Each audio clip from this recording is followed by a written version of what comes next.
அக்கா என்னென்னமோ சொல்றீங்க, என்னாச்சு அக்காக்கு? காலையில போய் ரத்தம் ஜனனி அப்படியே கிடந்தாங்க. இன்னும் கண்ணிலே இருக்கு ஜனனி. அவங்க மேலெல்லாம் ரத்தம். என்னாச்சு என்ன இது தெரியல. தலையும் புரியல காலம் புரியல. அப்படியே படபடன்னு வந்துருச்சு ஜனனி. எல்லாமே எல்லாமே ஏ தப்பு.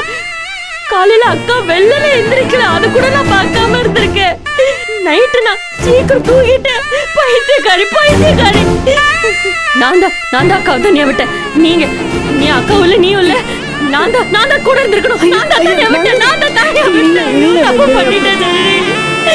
அக்காவை தனியா விட்டுற கூடாது. டாக்டர் வந்தாராக்கா? நான் அவங்கள பார்க்க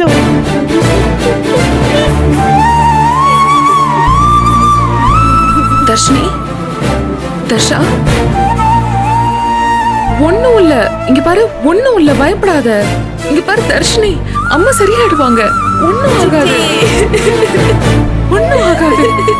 அம்மாக்கு ஒண்ணும் இல்ல, வந்துருவாங்க அம்மா. அழாத, அம்மாக்கு ஒண்ணும் இல்ல. தர்ஷா, எதுக்கு இப்படி அழுவீங்க? அம்மாக்கு ஒண்ணும் இல்ல, வந்துருவாங்க.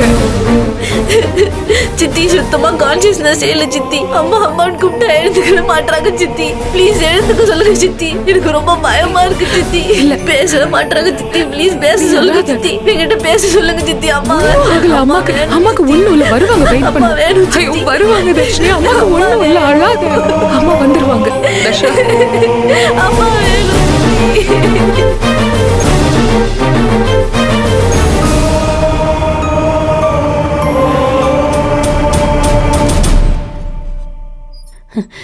என்னாச்சு டாக்டர்? அவங்களுக்கு ஸ்கல்லில் பயங்கரமா இன்ஜுரி ஆயிருக்கு. இன்னும் சிவியரா பிளட் ப்ளீடிங் ஆகிட்டே இருக்கு. அவங்களுக்கு இமிடியேட்டா சர்ஜரி பண்ணி ஆகணும்.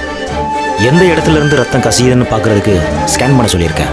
முதல்ல ப்ளீடிங்கை நிப்பாட்டணும், அதுக்கப்புறம் தான் இன்ஜுரியை பற்றி யோசிக்கணும். அவங்களுக்கு நினைவு வர்றதுக்கு கொஞ்சம் நேரம் ஆகும். கொஞ்ச நேரம்னா எவ்வளோ நேரம் தெரியலம்மா, நான் என்னால் முடிஞ்சதை செய்கிறேன். பட் ரிசல்ட் என் கையில் இல்லை. உங்களுக்கு இதை ஏற்றுக்கிறது கஷ்டமாக தான் இருக்கும். பட் ஃபால் ஸ்கோப் கொடுக்கறதுக்கு நான் விரும்பலை. அவங்களுடைய ப்ரெஷர் ரொம்ப ஃப்ளெக்சிவேட் ஆகிட்டே இருக்கு. ரொம்ப எமோஷனலாக இருக்காங்கன்னு புரிஞ்சுக்க முடியுது. பட் நினைவு வர்றதுக்கு கொஞ்சம் நேரம் ஆகலாம், இல்லைனா கொஞ்சம் நாள் கூட ஆகலாம்.